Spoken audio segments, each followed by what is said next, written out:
Hello everyone, welcome back. Sorry I haven't been able to make a video in a couple of days. But here we are now today. We have a high risk actually, and this does include Oklahoma City. So this is a high risk, a 5 out of 5. And we have a 30% tornado risk, and that is a significant risk. A 45% significant wind risk, and then a 45% significant hail risk. And then surrounding that 30% significant tornado risk, we have a 15% significant tornado risk, and then a 10% significant tornado risk. And Wichita is in that 15% significant tornado risk as well. So let's take a look at the radar. Currently, we have 3 ongoing severe thunderstorm warnings in portions of Kansas and Nebraska. And those are for 60 mile per hour wind gusts and half dollar size hail. And then let's move here more towards the Carolinas. We do have a little area of convection, or well, I guess a large area, but very scattered. And yeah, still just have some storms in portions of the Carolinas. And we do actually have a tornado watch ongoing, and this is a 70% chance of the probability of 2 or more tornadoes, and then a 30% chance for the probability of 1 or more strong tornadoes, which is EF2 or higher. And that does include portions of Nebraska and Kansas. And then there's a 95% chance of the probability of 6 or more combined severe hail or wind events. And then we also have a mesoscale discussion, and this is, they say PDS tornado watch will be issued during the early afternoon, and that is basically bordering Oklahoma City.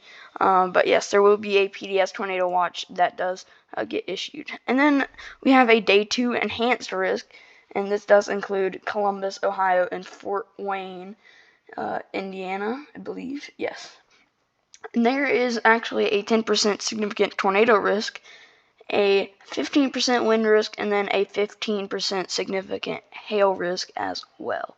And then there's a large slight risk and a large marginal risk that does extend all the way from portions of Minnesota all the way down to Alabama and Mississippi. And then there's a day 3 enhanced risk, and that stretches all the way from Little Rock all the way up to Cincinnati. And this actually does include portions of Texas as well. And as of now, there's just a 30% significant risk of severe weather. And then there's also a bimodal day 4, 15% risk. And this does include portions of Texas. And that does include Austin, Texas, and Waco, Texas, as well as Lufkin, Texas. But then there's also one in portions of the eastern U.S., and that does include Raleigh, North Carolina, Virginia Beach, or Richmond, Virginia, Washington, D.C., Charleston, and Columbia, South Carolina. That also includes Atlanta, Georgia as well. But let's go back to the day 1 risk. Let's go ahead and go over those models. So here is the HRRR. We'll start it off here at around 2 o'clock. And here are those storms. You can see that possible line of storms, and some supercells possibly could form out in front of it. But I do think there will be more of a supercell type risk today instead of a line of storms. But here's the NAM 3 kilometer. We'll start it off also around 2 p.m. And there are some of those supercells that form in portions of Oklahoma. And then we do have that possible line of storms in portions of Missouri. And yeah. And here's the GFS. This is the dew points, and as we can see, starting this off at about 2 p.m. as well, portions of Texas and Oklahoma already into the lower to mid 70s dew points and upper 60s. But keep this moving. Still have portions into the upper 60s and lower 70s, and then we get into that day 2 timeline. Here is the significant tornado parameter, and this is the HRRR.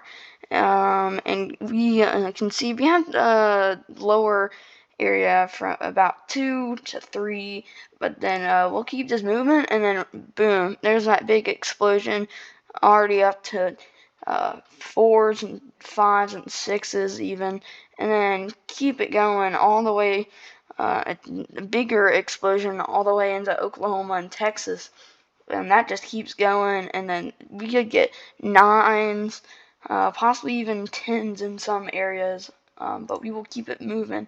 And I mean, yeah, there it is, 11s, 12s.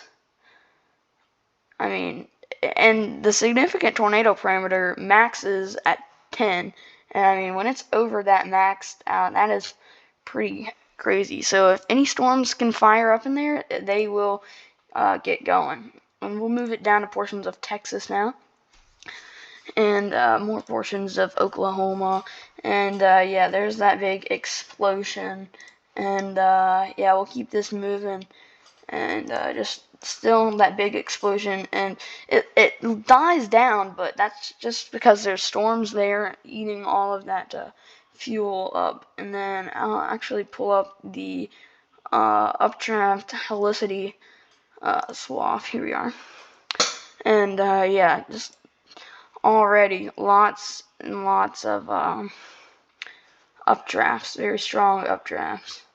So yeah, let me actually switch to 2 to 5 kilometers. Okay, sorry about that. But yeah, there is that updraft helicity swath. I mean, you can see those areas of red, orange, and pink. That's really strong updrafts. So if any storms can form in this area, they're going to blow up. But back to this day 1 outlook, a high risk, once again, a 5 out of 5 with a 30% significant tornado risk.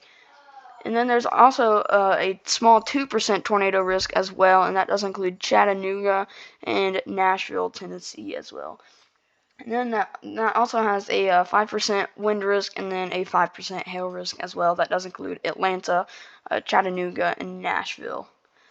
And with that, that is all I have for this video. Please check back in for more updates today, and hopefully it won't be as bad as they're saying, but yeah. Just check back in for more updates, and thank you for watching as always. And if you find any of these videos helpful, or if you enjoy them, please make sure to drop a like and subscribe. And with that, thanks for watching, and I will see y'all in the next one. Goodbye.